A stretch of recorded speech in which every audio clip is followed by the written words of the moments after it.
That power of the household analogy is very strong. I mean, remember, we all, liberal-leaning economists all made fun of Boehner when he said, how families have to tighten their belts, the government has to tighten its too. So, that's stupid. And then 3 months later, Obama was saying the same thing. The difference is America owes itself, right?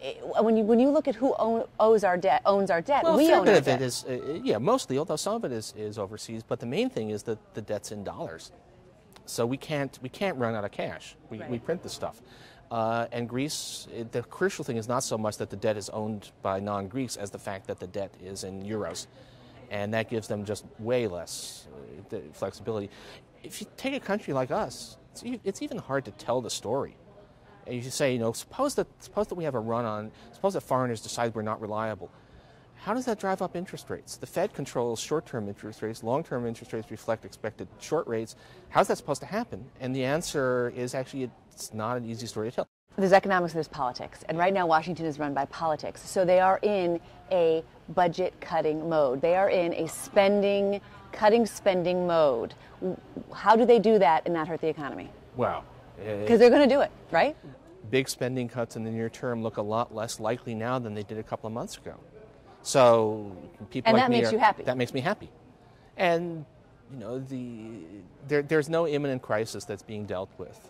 Even the 10-year outlook is not that bad on the budget, and so we don't need to do this.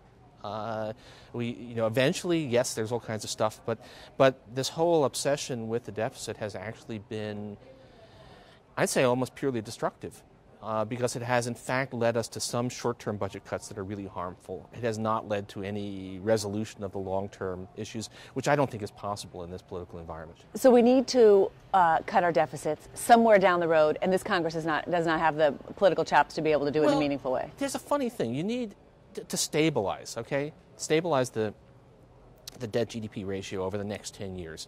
Is actually not that big a lift. The best estimates now put that at around $1.5 trillion of further something, which sounds like a lot of money, but in a $15 trillion a year economy, it actually isn't.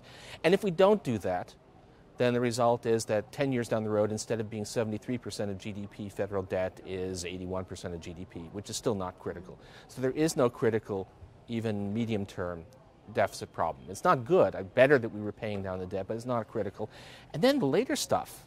Yeah, in the year 2030, we obviously cannot afford to pay, particularly if we don't do something to control healthcare costs and we don't have more revenue, things are going to blow up. But why exactly do we have to decide now how we're going to deal with those things in the year 2030? Is there any way right now to create a bunch of jobs?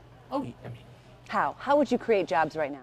If we could do a slug of federal aid to state and local governments that would let them rehire the school teachers they've laid off and restart the road repair projects that they put on ice, right there you could create probably well over 1 million jobs directly and then another 500,000 or more indirectly through the effects on demand. So if we did that, within 18 months the unemployment rate would be somewhere in the low sixes. So it's technically, economically, it's the easiest thing in the world. Politically, we know it's not going to happen, but it's all about the politics. It's not at all about the economics.